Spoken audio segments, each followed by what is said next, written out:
For those who might not know your story, can you share a bit about your journey to success? What led you to where you are today, and what have been some of the key moments or turning points? So I've got to condense 30 years into 2 minutes for you. But Please. long story short, I'd always wanted to be in business. My dad had his own business all of my life, so I guess that probably rubbed off on me in some way. I mean, he certainly wasn't pushing me to be in business. I mean, if anything, the opposite. My parents were very pro education. Not that they were against business, but they were from an era where education was basically paramount to be able to get a job, to have respect really. I never wanted to do it because I felt that I could work in business and make my millions. I didn't know how I was going to do it, but I thought I can go off, I can avoid school, I can avoid university.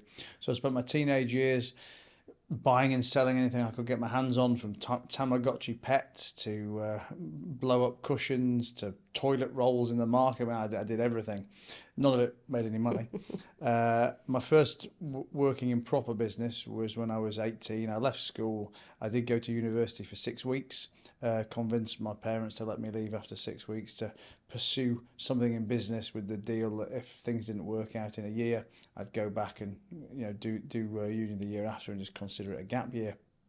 But the business I went to work in was a family business, not my family's business, but a family business that had been around for years, that my dad had invested in, and it was a shit show there. I was working in sales. He was retired at this point and ploughing money in to keep this business afloat. I used to come home every night, banging my hands on the kitchen table because I still used to live with him, saying, "Come on, Dad, they're robbing you. You've got to come back in. You've got to come in this office and get something done." And he just sold his business, and he said to me, "Look, I've had 25 years of business. I've had 30 years of your mother. The last thing I need is any more stress." I said, "Well, if you won't do it, let me do it." Not that I knew what I was doing, but I kind of knew what everybody else shouldn't be doing. So that was my route forward. That I knew kind of what the route backwards shouldn't look like. And he said, "You know what? You can't fuck it up any more than they have done. So go do your worst." Went in the next day, fired everybody, apart from this one little old fellow in the warehouse, and we started that business from scratch. And like I say, it wasn't that I knew what I was doing. I didn't have this big master plan, but I could just see so many of the areas of this business that were just not being run correctly. Whether it was because it was too reliant on one or two big customers, or whether the supply chain was too narrow, or the customer payment terms were too loose. Whatever it may be, it wasn't that I kind of knew, oh, if I run a business, this is the way it should be done. It was just looking at it saying, well, that clearly isn't working, so how can we do it differently? Spent 3 years in that business. It was corporate clothing, uniforms, and after the 3 years I'd taken it from a 300 grand loss to a 30 grand profit. And it wasn't that they were big numbers. I mean, even 20 years ago, whenever this was, 23 years ago, 30 grand wasn't a lot of money, but it was just the learning curve, the concept of the facts, of what I'd been through, what I'd learnt. So I left there. I wanted to go and work in leisure. Again, I didn't know anything about leisure. I just knew that as a 21-year-old guy, surely we all want to run a bar, get drunk, meet girls, and get paid for doing it.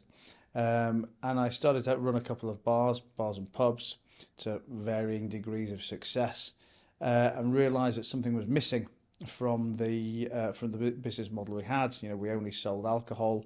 The bars and clubs that were successful had multiple streams of income. Whether it was door money or money from food or money from promoters, whatever it may be. So I decided to open a lap dancing club.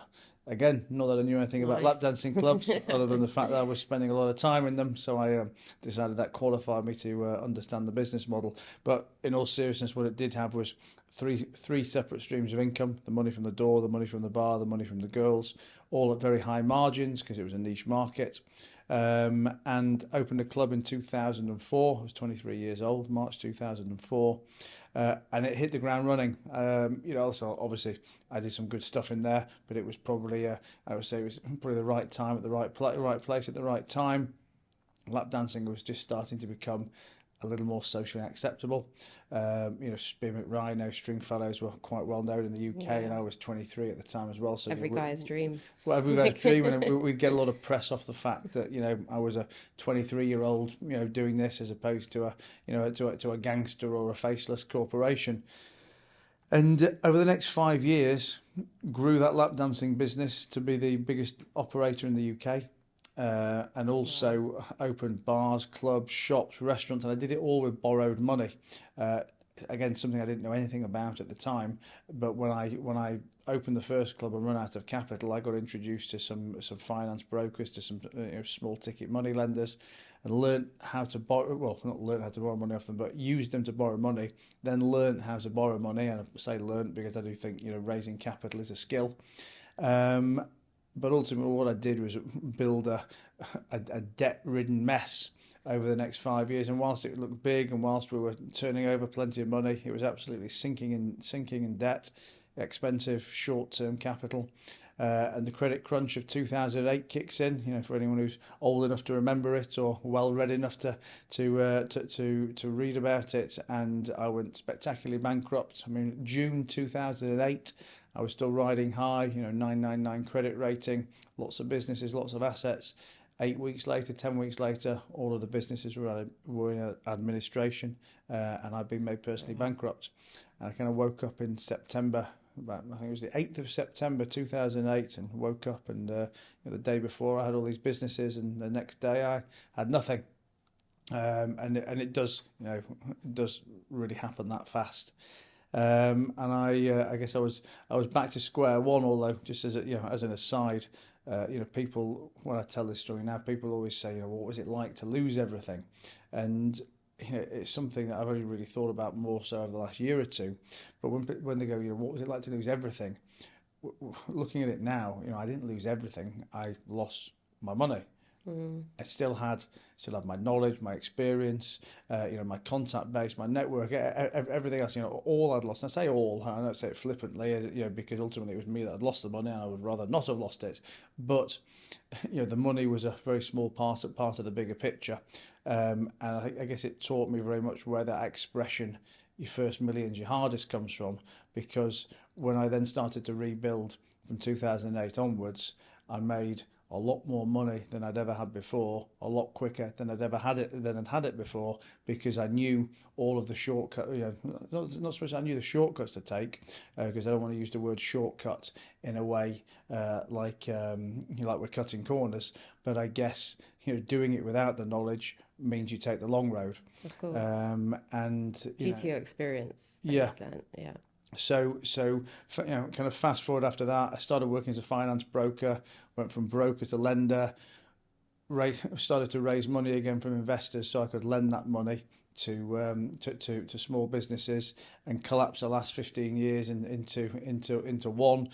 My core business now is raising capital, lending it to small businesses, and really providing a mixture of service of lending businesses money, but also providing support that they wouldn't get from a different kind of lending institution, from a bank. I always say I was a borrower before I was a lender. I was a business operator before I was a business owner. So I very much know what it's like to be on both sides of that table.